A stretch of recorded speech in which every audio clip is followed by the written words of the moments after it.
decisions to make. So we're players. We go out and play. This is a team sport. Like obviously things change. Certainly they do, injuries, the way the season's gone, things like that. But this is, I got the opportunity this week and I'm going to make the most of it.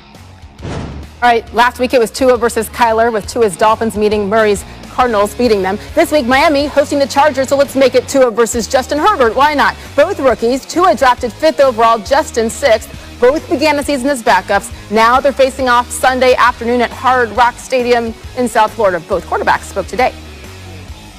For me, it's not even a competition between me and him. It's a competition for myself to go out and, see what I can do to help our team be successful against their defense.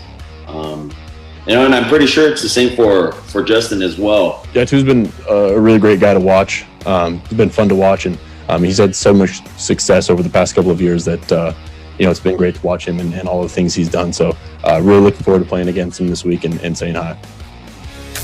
All right, to the AFC North. Steelers-Bengals face off Sunday in Pittsburgh, and as of right now, the quarterback of the league's only undefeated team remains in COVID-19 protocol, and he'll stay there till he tests negative. Ben Roethlisberger already hurting because of knee injuries suffered last week in the win over the Cowboys. So lots of questions still unanswered this Wednesday evening. Fortunately, we've still got 4 more days before Week 10 kicks off. Let's say hello now to Adam Schefter with more on a day that usually, Adam, of course, is the first full practice day of the week. What are you hearing right now about Ben Roethlisberger's chances of playing Sunday against Cincinnati?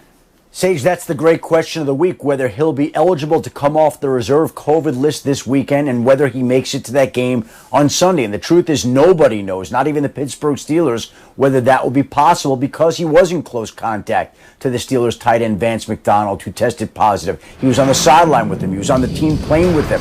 And so he was right around him, and now you wait with the incubation period of about 5 days to see whether Roethlisberger winds up testing positive or whether he doesn't and then comes back to play. If he does test positive, probably would knock him out for a couple of weeks. The Steelers would be without their quarterback, but for the time being, everybody's waiting to see. As for Christian McCaffrey, he is not expected to play on Sunday against the Tampa Bay Buccaneers. Suffered a shoulder injury, seeking a second opinion, and so just when McCaffrey makes it back from that high ankle sprain that held him out of 6 games, now he's got another setback that could sideline him, expected to sideline him this week, and could sideline him even longer. He's considered week to week going forward, Sage. And this has been a tough season for Christian McCaffrey. All right, this next topic is not something we usually talk about here on SportsCenter, but it's caused quite a stir on Twitter today after you broke the story about the Houston Texans, who fired Vice President of Communications Amy Palcic, telling her that she's no longer a, quote, cultural fit.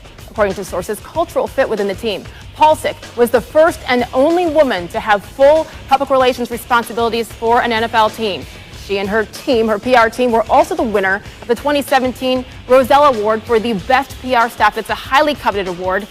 Amy is as well respected as they get throughout the entire league. And Adam, the words cultural fit are curious, to say the least. Why has this decision by the Texans become so significant?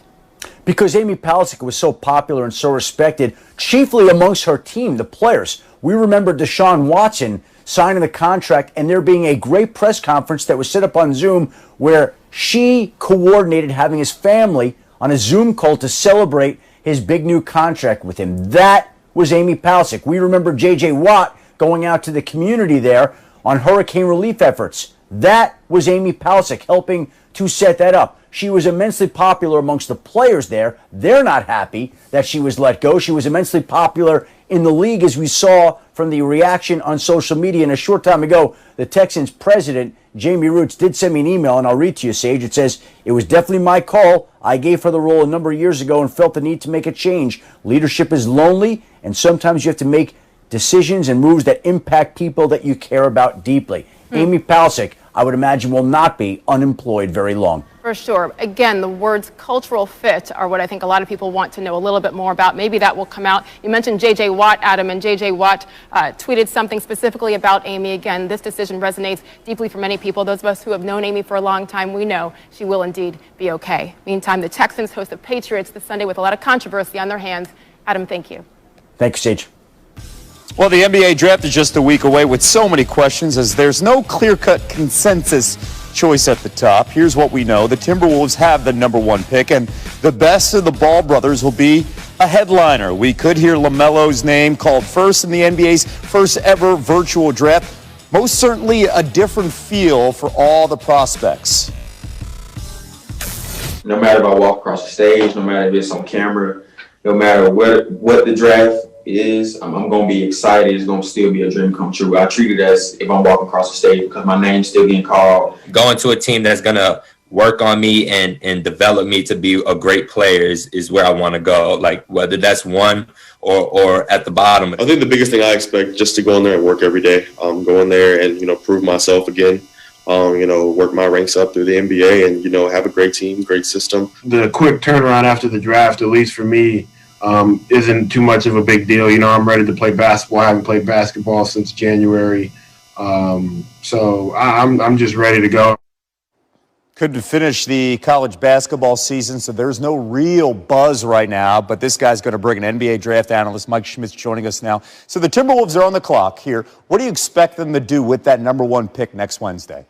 Well, it's still a mystery, Kevin. This isn't like last year where we knew Zion Williamson was going to go number 1. Even the year before with DeAndre Ayton, the Minnesota Timberwolves are still canvassing the league. They're still meeting with players. They're still watching workouts. And I think it's going to come down to 3 different prospects. Anthony Edwards, the big-time scorer out of Georgia. Even James Wiseman, I think they're going to look at out of Memphis. Maybe draft him and then see if they could move down and accumulate some assets. But LaMelo Ball is still the favorite here for me. 6'7" point guard.